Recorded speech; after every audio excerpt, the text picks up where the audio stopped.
जितने मोबाइल पर सुन रहे हो, जितने यहाँ पंडाल में सुन रहे हो, आपको लग रहा है मेरा ये काम नहीं हो रहा, मेरे पास में इतना नहीं है, मेरा बहुत व्यापार कर रहे हैं पर आ ही नहीं रहा, धन कहीं से नहीं आ रहा, बहुत टेंशन में जीवन चल रहा है। तब 7 बेलपत्र लेना है। कितनी बेलपत्र लेना है? 7 बेलपत्र में से सबसे पहली बेलपत्र, घर से जब चलो तो घर के पास में जो घर के अंदर रसोई घर में मटका होता है, क्या बोलते हैं यहाँ पर, हंडा, मटका, गगरा, घड़ा, जिसमें तुम पानी भरते हो, टंकी, बाल्टी, जो भी होता है रसोई घर में जो पानी भरते हो पीने के, हंडे में, बॉटल, उसमें टंकी में, जिसमें भी तुम भर के रखते हो, एक बेलपत्र उस हंडे के पास में, मटके के पास में वहां रखना। घर से उसी मटके में से पानी लेना है, उसी हंडे में से एक लोटा जल लेना है, उसको लेकर जाना है। एक बेलपत्र वहां रख दी, बची कितनी? 6 बेलपत्र में से चलते चलते एक बेलपत्र पानी लेकर जब जाओ तब एक बेलपत्र बेलपत्री के वृक्ष के नीचे बेलपत्र चढ़ा के उस पर जल चढ़ा। 6ठी बेलपत्र, जल को पूरा मत चढ़ाना, जल लेकर चढ़ा। 5वें नंबर की बेलपत्र नंदीश्वर के पास में, जिस नंदी का पांव ऊपर की ओर हो, एक पांव नीचे दबा रहता है, पांव ऊपर वाले पांव के पास में एक बेलपत्र रख देना। 5वें नंबर की बेलपत्र वहां रख देना। 4थे नंबर की बेलपत्र अशोक सुंदरी वाली जगह, हमने कई बार आपको अशोक सुंदरी का स्थान बताया। ये जलाधारी, यहाँ जो बीच में से जल बहता है, बीच में एक मोटी लाइन होती है, अशोक सुंदरी। 4थे नंबर की बेलपत्र यहाँ रख दीजिए, थोड़ा सा जल समर्पित कर दीजिए। 3रे नंबर की बेलपत्र, यहाँ बैठकर जल चढ़ा रहे हो तो यहाँ रखो, यहाँ बैठकर जल चढ़ा रहे हो तो यहाँ रखो, यहाँ बैठकर चढ़ा रहे हो तो यहाँ रखो, मतलब पार्वती जी का जो हस्तकमल है उस पर रखना है और उस पर जल चढ़ाना। 3रे नंबर की। 2रे नंबर की बेलपत्र शंकर भगवान का जो शिवलिंग है उसके ऊपर बेलपत्र को रखना है। बेलपत्र की जो डंडी है, आप बैठे हो वहां पत्ती का मुंह होना चाहिए, डंडी का मुंह तुम्हारे ठीक बिल्कुल। बेलपत्र यहाँ रखें। 2रे नंबर जल चढ़ाएं। एक बेलपत्र जो 7वें नंबर की है, उस बेलपत्र को जो जलाधारी है, जल चढ़ाने वाली, उस जलाधारी का स्पर्श कराएं और उस बेलपत्र को वापस लेकर उसमें से थोड़ा सा जल उस जलाधारी में डाल दें। उस बेलपत्र को जो 7वें नंबर की बेलपत्र है उसका स्पर्श केवल जलाधारी को कर कर बाबा से विनती कर कर उस बेलपत्र को किसी भी दिन आप अपने घर में लाकर रख लो और कुबेरेश्वर धाम आप आना चाहते हो, बाबा से विनती कर कर आना, बाबा ऐसा धन देना कि मैं वहां जाकर लोगों को पानी पिला सकूं, बिस्कुट खिला सकूं, ऐसी कृपा करना। 7 मार्च को कथा प्रारंभ होगी कुबेरेश्वर धाम की। 5 मार्च के पहले मेरा बाबा तुम्हारी झोली जरूर भरेगा और तुम्हें कुबेरेश्वर धाम जरूर बुलाएगा, पक्का। ज्यादा दूर का नहीं सोचना, नजदीक। 7 बेलपत्र का उपाय, 7 बेलपत्र का उपाय शिव जी का एक आनंद फल बताना।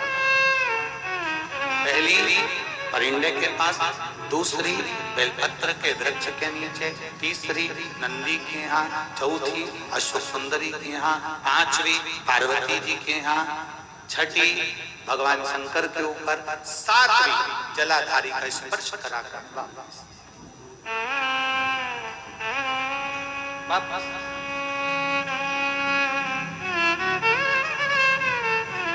जल कितनी जगह चढ़ेगा? जल कितनी जगह चढ़ेगा? केवल 5 जगह पर। एक बेलपत्री के पेड़ के नीचे, 2रा सुख सुंदरी की जगह, 3रा पार्वती जी की जगह, 4था शिवलिंग के ऊपर और 5वां जो जलाधारी है ऊपर, उस 5 जगह पर एक ही लोटे में से थोड़ा थोड़ा जल और बाबा से विनती करना है आपको, बाबा मेरा ये दुख है आप मिटा दें, बाबा मेरा ये कष्ट है समाप्त करना, बाबा मुझे सीहोर पहुंचना है, कुबेरेश्वर धाम जाना है, रुद्राक्ष उत्सव में लोगों को भंडारा खिलाना है, बाबा इतनी झोली भरना मेरे दाता, मैं स्वस्थ होकर कुबेरेश्वर धाम की धारा पर पहुंच सकूं। उससे विनती करो, विनय करो, निवेदन से प्रार्थना करो, झोली पसार कर प्रणाम करोगे वो देखता।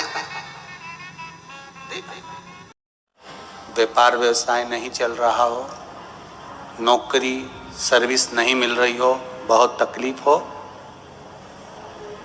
7 बेलपत्री केसर को घिसकर चंदन बनाकर बेलपत्री पर बीच वाली पत्ती पर ओम लिखना है।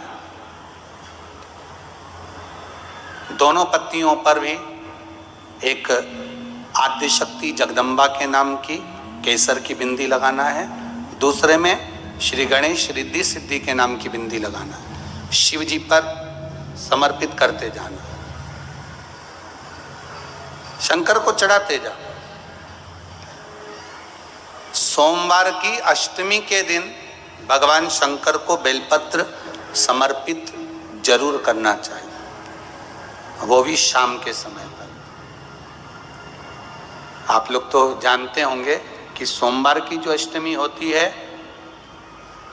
शंकर और पार्वती के मिलन का दिन होता है। किसके मिलन का है? जम के बोलिए। शिव और पार्वती के मिलन का दिन होता है सोमवार की अष्टमी का दिन। सोमवार की अष्टमी पड़ने वाले दिन अगर बेलपत्र पर केसर का भाग लगाकर ओम लिखकर केसर का ही तिलक लगाकर मां आदिशक्ति गणेश जी रिद्धि सिद्धि के नाम से 7 बेलपत्र शिव को समर्पित कर कर लाल वस्त्र में उसको बांधकर, जिसका व्यापार व्यवसाय या नौकरी सर्विस नहीं हो, बहुत कष्ट चल रहा हो, बहुत जिंदगी में दुख चल रहा हो, उसको 2-1 महीना रख कर देखो, बाबा लाइन लगा देगा आपकी संपदा की ओर, आपका हाथ पकड़ देगा। सोमवार की अष्टमी शिव को रिझाने की होती है, भगवान शंकर को मनाने के लिए, शिव को प्राप्त करने का एक साधन है। तकलीफ है और नहीं हो रहा काम, बहुत दिनों से लगे हो, नहीं हो रहा, हरा मूंग ले जाओ। मूंग के दाने तो रहते हैं घर में, केवल 31 मूंग के दाने लेकर जाइए, 31 चावल के दाने लेकर जाइए और 31 ही बेलपत्र लेकर जाइए। जिस दिन सोमवार की अष्टमी हो, कौन से दिन? सोमवार की अष्टमी हो, उस दिन शंकर जी के मंदिर में जाओ, 3 चीज लेकर जाओ, मूंग के दाने, चावल, बेलपत्र। चावल जो 31 लेकर गए हो, अपनी कामना कर कर शंकर जी की देहली पर रख दो, चौखट पर, कहीं पर भी एकांत में उसको रख दिया जाए। मूंग के जो दाने लेकर गए हो 31, वो नंदी के पास में, जो नंदी का पांव ऊंचा रहता है उस पांव के पास रख दीजिए। और जो 31 बेलपत्र लेकर गए हो, वो 31 बेलपत्र अशोक सुंदरी वाली जो जगह है, आपको पहले बताया है कथा में, अशोक सुंदरी जी का जहां से पानी नीचे गिरता है, प्रत्येक शिवलिंग के सामने एक मोटी सी लाइन होगी, उस मोटी सी जो लाइन है अशोक सुंदरी, वहां पर जो 31 बेलपत्र लेकर गए हो, अपनी कामना कर कर पीला चंदन लाल चंदन लगाकर उस पर समर्पित करते जाओ। उसकी डंडी जहां से पानी बहता है उस ओर होना चाहिए।